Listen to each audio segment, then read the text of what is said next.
इनका परम पावन चरित जल निधि समान अपार है।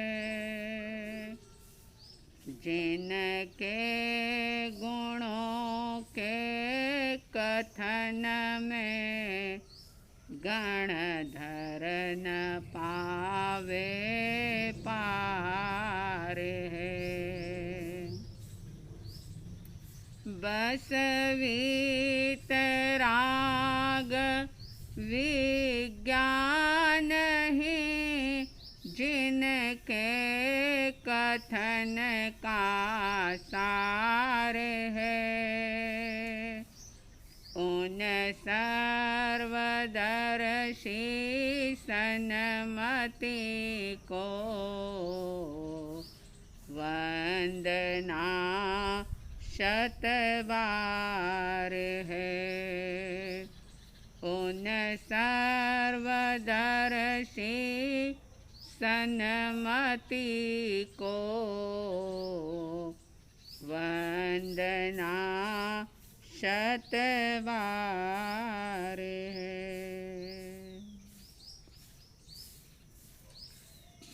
श्रद्धालु जिज्ञासु श्रोताओं, कृपालु देव श्रीमद् राजचंद्र जी के द्वारा रची गई मुमुक्षु भव्य आत्माओं के लिए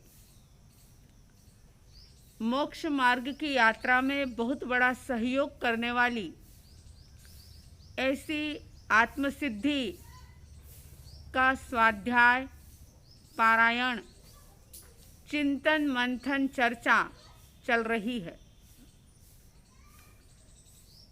और ये अनुभव किया जा रहा है कि सचमुच ये आत्मसिद्धि शास्त्र, जिसे हम सारे जिनागमों का सार कह सकते हैं, जैसे दूध को जमा करके दही बनाया जाता है और दही को मथ करके मक्खन निकाला जाता है। मक्खन से जैसे घी बन जाता है, ठीक इसी प्रकार से 32 आगमों का मंथन करके एक अर्क के रूप में, सार के रूप में, एक प्रकार के पौष्टिक घी के रूप में ये आत्मसिद्धि शास्त्र इस पंचम काल में इतनी सहज और सरल तरीके से प्रस्तुत किया गया और आज हमें ये उपलब्ध है। कई बार ऐसा होता है कि भव्य मुमुक्षु जीवों को स्वाध्याय करने की बड़ी रुचि होती है, लेकिन 32 आगम या 45 आगम जो बड़े विस्तृत हैं, प्राकृत अर्धमागधी भाषा के अंदर हैं, कई बार उन्हें कोई समझाने वाला प्राप्त नहीं हो सकता। अगर कभी कोई साधु साध्वी भगवंतों का योग मिलता भी है तो उसमें सातत्यता नहीं रह पाती, क्योंकि साधु साध्वी भगवंत कुछ समय के लिए आते हैं और फिर से वे अपनी विहार यात्रा में लग जाते हैं। तो हर किसी के लिए लगातार शास्त्र का स्वाध्याय करके उस पर चिंतन कर पाना, मनन कर पाना मुश्किल होता है। उसे समझ पाना भी मुश्किल होता है, क्योंकि भाषा की भी थोड़ी प्रॉब्लम है और उसकी गहराई के अंदर जो एक सार तत्व छुपा हुआ है, शास्त्र का वास्तविक जो मीनिंग है उसे लोग समझना चाहने के बावजूद भी समझ नहीं पाते। जब हम देखते हैं कि ये आत्मसिद्धि शास्त्र जो सचमुच आगमों का सार है, प्योर आत्मा के सिवाय दूसरी कोई बात इसके अंदर नहीं कही, और भी ऐसे कई आगम शास्त्र ग्रंथ हैं जो आत्मा की पहचान कराते हैं, लेकिन उन सब में ये आत्मसिद्धि शास्त्र जो बिल्कुल सरल है, सहज है, और मैं समझती हूँ कि अगर कोई मुमुक्षु जीव इसे समझने का प्रयास करे, पुरुषार्थ करे, तो बहुत अच्छे तरीके से ये बात समझी जा सकती है। और जब कोई बात अच्छी तरह से समझ में आ जाए तो फिर उस पर श्रद्धा करना, वैसा आचरण करने का पुरुषार्थ करना थोड़ा सरल हो जाता है, सहज हो जाता है। तो इस आत्मसिद्धि शास्त्र के अंतर्गत आप सुन रहे थे कि सम्यक दर्शन के 6 स्थानक, जिसमें से 3 की बात संपन्न हुई थी, और चौथा स्थानक जिसमें कहा गया था कि आत्मा ही, ये जीव ही कर्म का भोक्ता है। इस बात को लेकर जिज्ञासु के मन में जिज्ञासा प्रकट हुई, उत्पन्न हुई, और उसी जिज्ञासा को इन 3 गाथाओं के अंदर, यानी 79वीं, 80वीं और 81वीं गाथा के अंदर प्रस्तुत किया गया। 2 गाथा परिसंपन्न हुई थी। 79वीं, 80वीं गाथा आपने सुनी। आज हम 81वीं गाथा की बात करेंगे।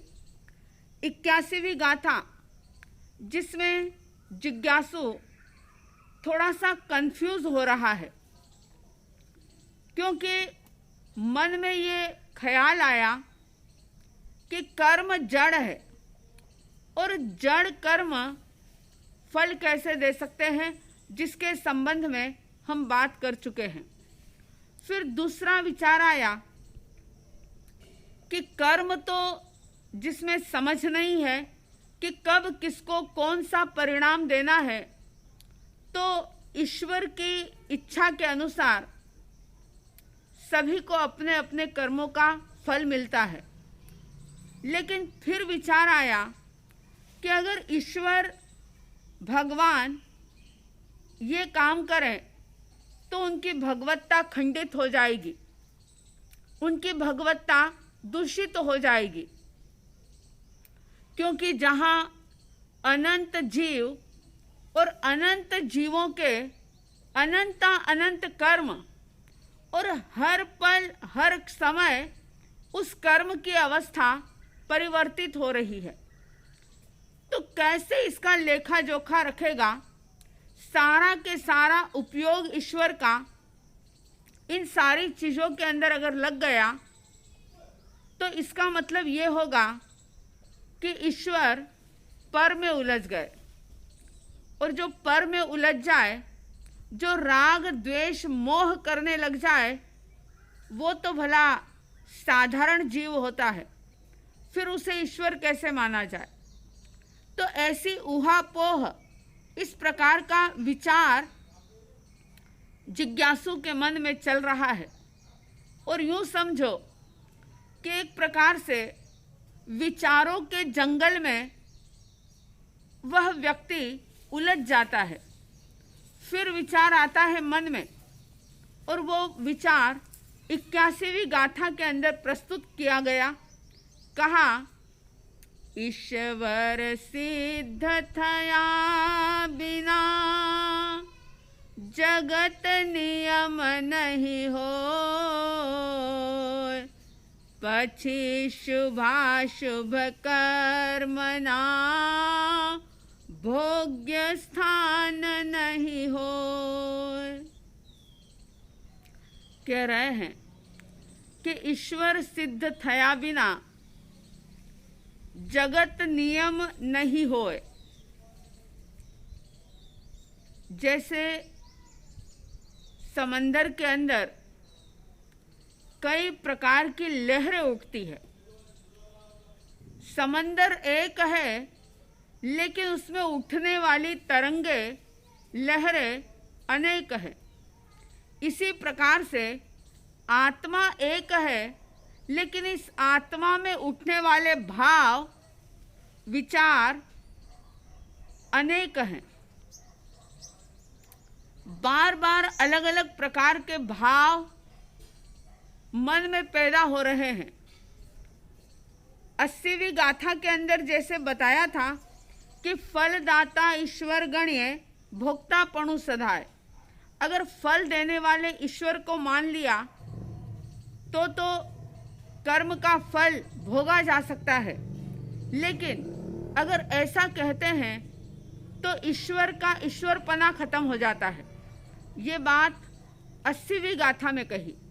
लेकिन 81वीं गाथा में वापिस शिष्य के मन में शंका पैदा हुई कि ईश्वर सिद्ध थया बिना जगत नियम नहीं होए।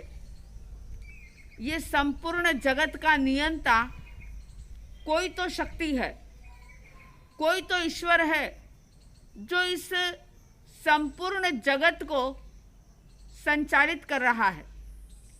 बिना किसी के संचालित किए ये जगत ऐसे चल नहीं सकता। सारी चीजें अपने अपने क्रम से हो रही है, तो जरूर कोई न कोई इसको चलाने वाला है। किसी की आज्ञा से रोज सूर्य उगता है, अस्त होता है। ग्रह नक्षत्र सब कुछ किसी न किसी शक्तिशाली व्यक्ति की किसी शक्ति के आदेश पर सारे चल रहे हैं। तो ईश्वर तो होना चाहिए, यानी इस जगत का नियंत्रण करने वाला। क्योंकि अगर ईश्वर करने वाला है ऐसा न माने, ये शंका है मन की, ये धारणा मत बनाना। बहुत सारे लोग जो शास्त्र पढ़ते हैं, सुनते हैं, लेकिन फिर भी उनके मन में भी ये बात बनी रहती है कि जो कुछ करने वाला है ईश्वर है, ईश्वर एक है, ईश्वर सर्वव्यापी है, ईश्वर नियंता है। ऐसी बातें जैनिज्म को पढ़ने वाले लोग भी कर लेते हैं। मैं आपसे कहना चाहूँगी कि जैन दर्शन में ईश्वर की अवधारणा कुछ अलग है। ईश्वर करता नहीं है। ये सारा जगत जो है अपनी ही योग्यता से संचालित है। कोई शक्ति इसे संचालित कर नहीं सकती। लेकिन मन में विचार पैदा हो रहा है कि ईश्वर सिद्ध थया बिना जगत नियम नहीं होए। जगत का नियम, कब रात होनी, कब दिन होना, कब सूर्य उदय होना, कब सूर्य अस्त होना, कब कौन सा ग्रह चलना, कब पेड़ में पुष्प आना, कब फल आना, सारी की सारी चीजें जो एकदम व्यवस्थित रूप से चल रही है, वो बिना ईश्वर के कैसे चल सकती है। लेकिन साथ ही साथ शिष्य ये भी कह रहा है कि अगर ईश्वर ये काम नहीं करते तो पछी शुभाशुभ कर्मना, पछी यानी बाद में शुभ या अशुभ कर्म के फल को भोगने का जो स्थान है, शुभ फलों को, शुभ कर्मों को भोगने का स्थान स्वर्ग माना गया और अशुभ कर्मों को भोगने का स्थान नरक माना गया। और बहुत सारे लोगों की ऐसी अवधारणा कि स्वर्ग और नरक का निर्माण भगवान के द्वारा किया गया, यानी ये संपूर्ण सृष्टि किसी परमात्मा के द्वारा बनाई गई। जैन दर्शन की ये बात नहीं है। ये सिर्फ शंकाएं किस प्रकार से मन में पैदा होती है, इस बात का इसके अंदर जिक्र किया गया कि अगर ईश्वर को सिद्ध ना किया जाए, यानी ईश्वर को ना माना जाए, तो फिर जगत ये संचालित होगा कैसे?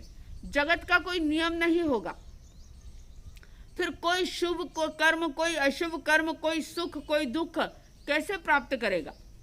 जैसे यहाँ पर भी कोई गुनाह करने वाला होता है, अपराधी होता है, तो उसे उसके अपराध की सजा दी जाती है, दंड दिया जाता है। तो इस 81वीं गाथा के अंदर भी शिष्य यही बात प्रस्तुत कर रहे हैं कि ईश्वर सिद्ध थया विना जगत नियम नहीं होए। जगत का कोई भी नियम ईश्वर के बिना हो नहीं सकता। यानी संपूर्ण सृष्टि को चलाने वाला नियंता अगर कोई है तो वो परमात्मा है, ऐसा शिष्य के मन में विचार आ रहा है। और वो कह रहे हैं कि अगर ईश्वर को ना माने तो फिर शुभ कर्मों को भोगने का स्थान और अशुभ कर्मों को भोगने का स्थान जो है वो कौन बनाएगा? मतलब ये कि कई लोग ये कहते हैं कि स्वर्ग और नरक भी भगवान के द्वारा बनाया गया। अब सोचो कितनी अज्ञानता है ये। अगर आपके मन में भी ये सवाल आता हो, ये बात आप भी मानते हो कि सारा कुछ ईश्वर के इशारे पर चल रहा है, सब कुछ बनाने वाला भगवान है, तो जरा देखना, विचार करना कि भगवान ने क्या बनाया।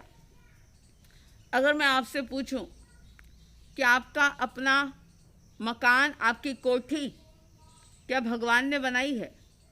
अगर कोई कह दे कि भाई साहब आपकी कोठी जो है वो तो किसी भगवान ने बनाई, आप तुरंत कहेंगे कि नहीं नहीं भाई क्या बात करते हो, ये तो मैंने बहुत मेहनत की, मैं जीरो से हीरो बना, मैंने शून्य से सर्जन किया, मैंने बहुत मेहनत से पैसा कमाया और ये इतना बढ़िया मकान या ये कोठी या ये बंगलो मैंने बनाया है।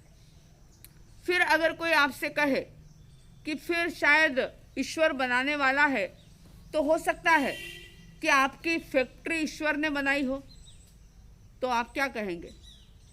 अरे नहीं नहीं, ऐसी कोई बात नहीं है, फैक्ट्री भी हमने बनाई है, हमारे पूर्वजों से हमारा ये काम चलता आ रहा है, हमने ये किया, हमने ये किया।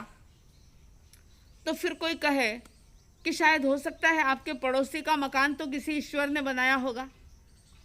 अब सोचो कि ईश्वर, लोग जो कहते हैं कि ईश्वर ने बनाया, ईश्वर के द्वारा बनाई गई ये सृष्टि है, तो क्या बनाया ईश्वर ने? ईश्वर कुछ बना नहीं सकता। ये सृष्टि, ये दुनिया अनादि अनंत है और इसको कोई बनाने वाला नहीं और इसको कोई मिटाने वाला नहीं।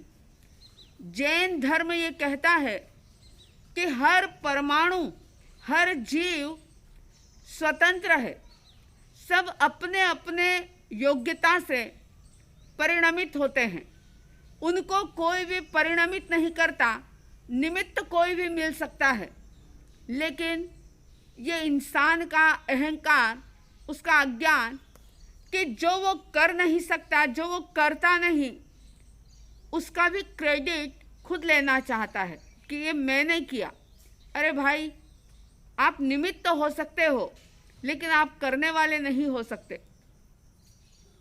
6 द्रव्य सभी अपनी अपनी योग्यता से अपना अपना कार्य कर रहे हैं और प्रभु ने तो यहाँ तक कह दिया कि जिस शरीर के अंदर तुम्हारी एकत्व बुद्धि है, ममत्व बुद्धि है, वो शरीर भी पर है, यानी दूसरा है।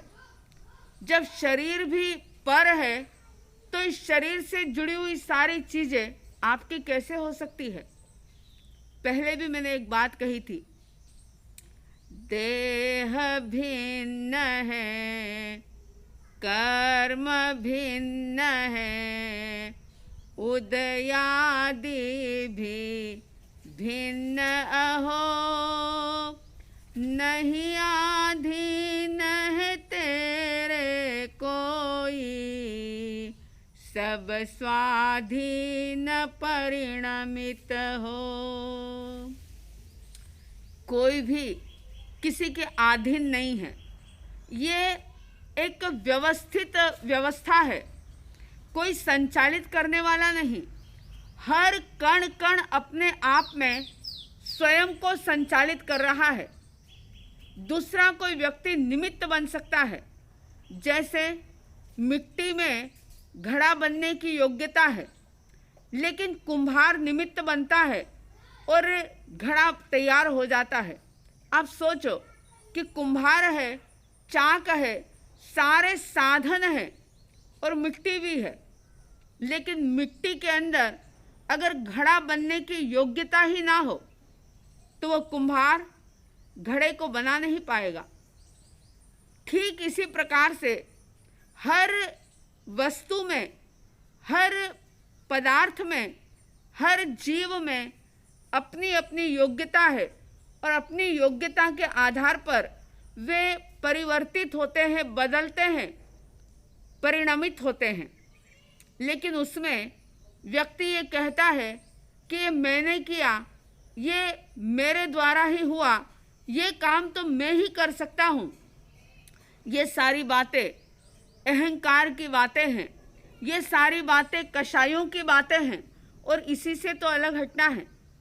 इसलिए इस आत्मसिद्धि शास्त्र को अगर सही तरीके से समझा जाए तो सचमुच मिथ्यात्व पर प्रहार होगा, कषायों पर प्रहार होगा, और जो काम अनादि काल की यात्रा में ये जीव नहीं कर पाया वो कार्य यहाँ पर सिद्ध हो जाएगा।